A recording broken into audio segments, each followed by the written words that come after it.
What is going on, guys? Today we are looking at Jong's award winner, another one. Obviously, Sevilla managed to win the Europa and secured himself a nice 95 rated card.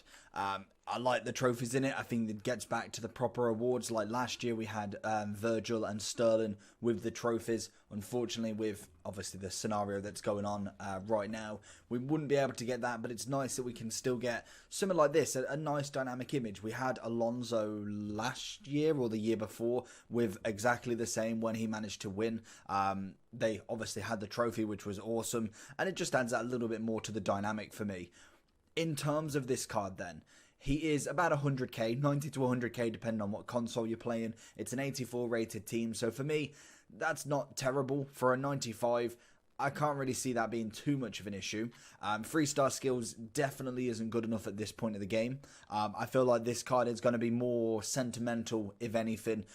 Looking at his stats on the base, doesn't look terrible, but being 6'2", medium high work rates, good 5-star weak foot, no skills, I can kind of already gather what I'm going to see from this card. Power header, I did see EA tweet saying he's a header specialist. They seem to forget that this game is completely against heading, and even the 99 rated headed cards cannot head past 2 yards. So for me, I don't think that's going to be too much of a bonus in terms of this game. Maybe next year that might be a nice little bonus for him. Heading may come back. I have gone with the engine chem style. Right at the end, we'll go through all of the chem styles and show why I've kind of gone with that. He's got a +5 on his pace, so that would obviously take it up to about a 97. We've got 95 shooting, and the main one why I haven't chosen to give him any more shooting is the fact he's already got 99 and 98, attacking position, finishing, and shot power. I don't really need him with the long shots. He's got the volleys. Penalties, again, I can miss out on. So for me, I think adding an extra attacking value to it, there's just no point. In terms of passing, we've got a great short pass. Long pass is a little bit more average, but again, as a striker, I'm not expecting him to be pinging balls. He should have the balls pinged to him. So, again, not terrible. The big one, 78 agility. That for me is not good enough, and it's one of the main reasons why I've put the engine on him. That needs to be up there. It needs to be way better. Same with the balance at 81. And it just shows. With the height of him, I was always expecting this. And the likely culprit at the bottom there, 99 composure. It's always the same. If they're really small, they've got great agility balance, but low composure. And if they're tall, they've got really good composure, low agility balance. And that's with the cards that necessarily aren't the most meta. You can kind of gather a few of them in the team already who completely defy that odds, but they're pretty much a million coin cards. When it comes to kind of like the lower rated cards that are being boosted up now, there's always that pattern of flaws with the no skills, agility, balance, and to be honest, that's probably about it. And maybe the height not being the most meta. That's what really just takes this card and it makes it unusable basically in this game. No meta, no nothing for him. Like I said, great heading. We can't argue with that. Strength's great, stamina's great. It's not a bad looking stat card, but it's them little vital points that will make this card unusable in this game. Next year, who knows? The meta will completely change. I feel like heading will come back. They've already said they're kind of reevaluating what they've done with it, because FIFA 19, it was just OP. Then in this game, it is non-existent. You can't even head it literally right next to the keeper. I've had headers in an open net go wide, and that's with some of the players who are known for heading. No, like, they will head every single game and get a goal, and yet in FIFA, not a chance. But anyway, let's jump into the game, see how we go with it, and see what we can do. First touch goes with that, and the left foot, not quite, but there we go. He's getting in on the action straight away. Good little play there from Jong into Eusebio, and he's going to bag the first goal. But again, like I said, the agility and balance is going to have the massive impact. Being 6'2" is always going to be the issue in this game. You realistically need to have someone 5'9" to about 5'10", I'd say. I'd say literally 5'9" is probably the sweet spot, and then an inch either side is kind of like the perfect meta in this game. Anyone above 6 foot in terms of attacker is just not going to work out in comparison to someone like Ben Yedder, in terms of them sort of strikers.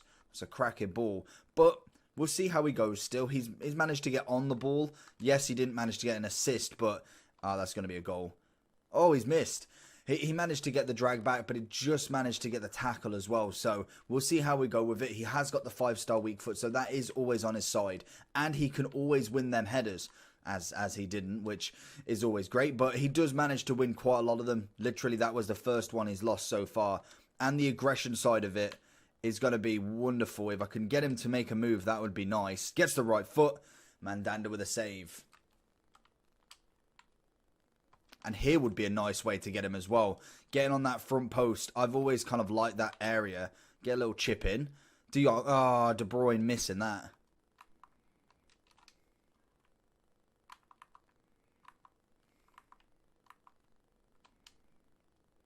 Oh, fair enough. I was going to literally say at half-time, not really had a lot to do in this match. It's a little bit forceful with him. I feel like I'm trying too hard with him. And when we've seen strikers, we've seen like Ronaldinho, we've seen Ben Yedder, granted, very, very meta players, it becomes it's not very hard to kind of attack with them. With De Jong, it already shows from you having to really put the effort in, trying to get him in the position, trying to make sure he gets the shot off, that maybe not the best striker on the game by far. The one thing he does have is a lot of strength. That's a great assist, and Ronaldinho is always bagging that. He has got a lot of strength. Heading and strength is the best kind of attributes that he's got. And it's a shame because that's FIFA 21 in a nutshell right there. We have managed to get the rage quit as well with that. So overall, not a bad performance, but as a striker, not too confident with him as of yet. Oh, that's a cracking ball from De Jong to Ronaldinho. Can we make anything of it? Ball in. Eusebio, and he's going to get it away. I was hoping to find De Jong in any aspect just to see what heading he actually does have, because even though it's maybe not the most meta thing, there is chances every now and then that you can get to actually win a header. Into De Jong. Literally, the problem is he feels so bulky. It's a great assist, but he feels very, very bulky on the ball, and that is not the kind of meta in this game, which is very annoying. But he can assist. That's the big thing. He's a very good hold-up player, if anything. He's just not going to skin every defender and kind of win you that extra 90th minute winner goal, basically.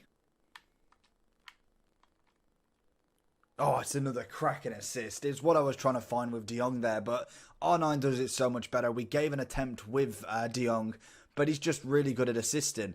Gets there, one touch out, and it's a lovely top bins. Oh, he's won that back.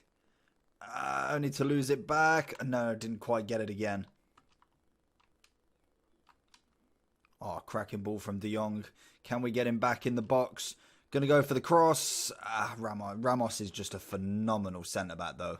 That's going to be the big problem with him, is coming up against them sort of centre-backs that have the aerial ability as well as what De Jong does have.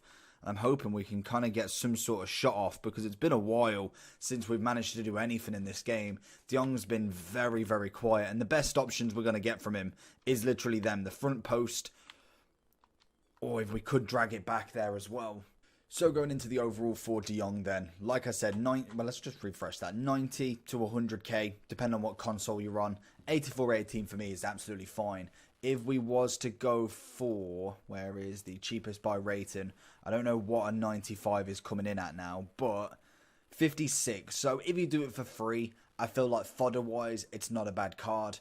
But for me, collector-wise, it's decent. You've only got an 84, so he's had a massive increase of plus 11. Obviously, you can see there some of the stats. 33 pace they've given him. So I can't fault them for putting up the stats. I think just at this stage of the game, there's too many bad stats to outweigh the good stats. Like I said, he's a 97 rated striker on the basic, or is that on the basic? Oh, 98 on the basic, for instance. We go for the engine, then he's still a 98. I wonder what was more. So that's 97.5, and then you add the engine on, and it's 98.1. So gets the good pace increase there. Obviously, agility and balance is a huge one for this. Passing's kind of just the extra. If we could get pace, shooting, and dribbling, that for me would then be phenomenal to have. But unfortunately, we don't have that option. Other than that, I think that would be the main chem style for me. You could go with the sniper, mainly for the agility balance, but I just don't. I see wasting it when it comes to the shooting. You don't need any more. If you're gonna get a plus 15 penalties, just get another penalty taker. For me, the engine is the most important one there. If you have any other suggestions for Chem Stars, let me know down below. I don't think he's a bad card. He's just not meta. That's and I keep saying it throughout the video. That's the problem with him. He's a nice fun card. Sevilla fans will be absolutely in love with this, obviously on a massive high. And then to get this card as well, even better. I can't fault that. It's a great card to have in people's clubs. Other than that, he's kind of not going to really be bothered in anybody's team, I don't think, unless you're a fan of him. Or if you have a Dutch squad, I think, yeah, he could fit into a Dutch squad. Just wouldn't really end up in a FUT Champs game, in my opinion. But we are in August, so have some fun. Let me know down below what you think. Who do you reckon's going to win it for Bayern? Will we get a Champions League award winner? I feel like that's only fair. So let me know down below who's going to win it for Bayern if they do bring out one. But apart from that, make sure you like and subscribe. And I'll see you all for the next one. Peace.